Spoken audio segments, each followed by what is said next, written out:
Ayon sa balibalita na 100,000 lang ang bayad kay General Casimero sa huling laban niya. Pero ayon nga po sa post ng ating kaibigan na si Pinoy Boxing Prodigy, na kumpirma daw na mas mataas pa ang bayad kay General Casimero kumpara sa 100,000. Hindi naman binanggit kung magkano pero malayo daw na mas malaki kumpara sa 100,000.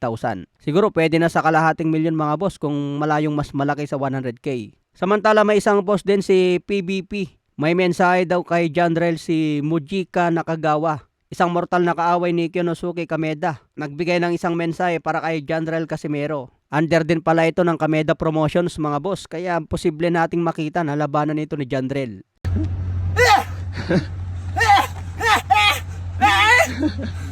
Casimero. Eh? Casimero. Fuck you. Huh? Fuck you. You don't like Casimero? Sa ngayon may kartada ito na 32 wins, 20 KOs, 11 losses. Edad 37 na ito kaya match sila kay General Casimero. Nakatatlong laban na rin pala ito noong 2025. 2 beses na rin niya nakalaban si Kyonosuke Kameda.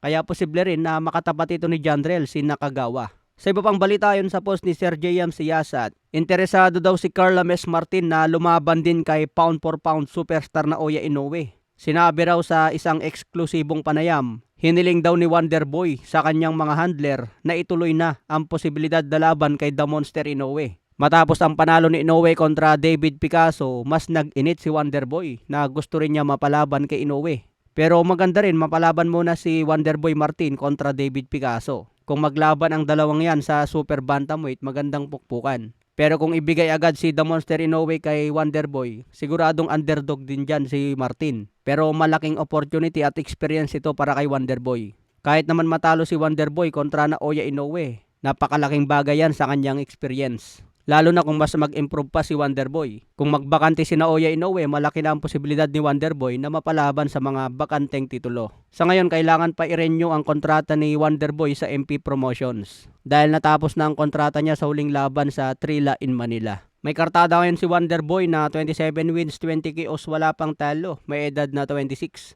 Kaya malaki pang ma-improve kay Wonderboy mga boss habang tumatagal. Sa iba pang balita, sumalang si Ryan Garcia sa lie detector test. Tinanong si Ryan Garcia kung nandaya ba ito laban kay Devin Haney. Sagot naman ni Ryan, hindi niya sinubukang mandaya laban kay Haney. Kinumpirma naman ito ng lie detector test. Ibig sabihin pala nito, nagsasabi ng totoo si Ryan Garcia. Dapat nagkaroon na ng isang talo si Devin Haney. Pero nagpositive si Ryan Garcia sa bawal na gamot. Kaya naging no contest tuloy ang laban niya kay Devin Haney. Naibalik kay Haney ang pagiging undefeated champion. Abangan natin ang laban ni Ryan Garcia ngayong February kontra Mario Barrios. Pagkakataon ulit ni Ryan Garcia para maging WBC welterweight champion na. Samantala pinangako naman agad ni Conor Benn the Destroyer na kahit sinong manalo kay Mario Barrios at kay Ryan Garcia, aagawin pa rin niya ang WBC belt. Kaya abangan natin ang mainit na laban mga boss.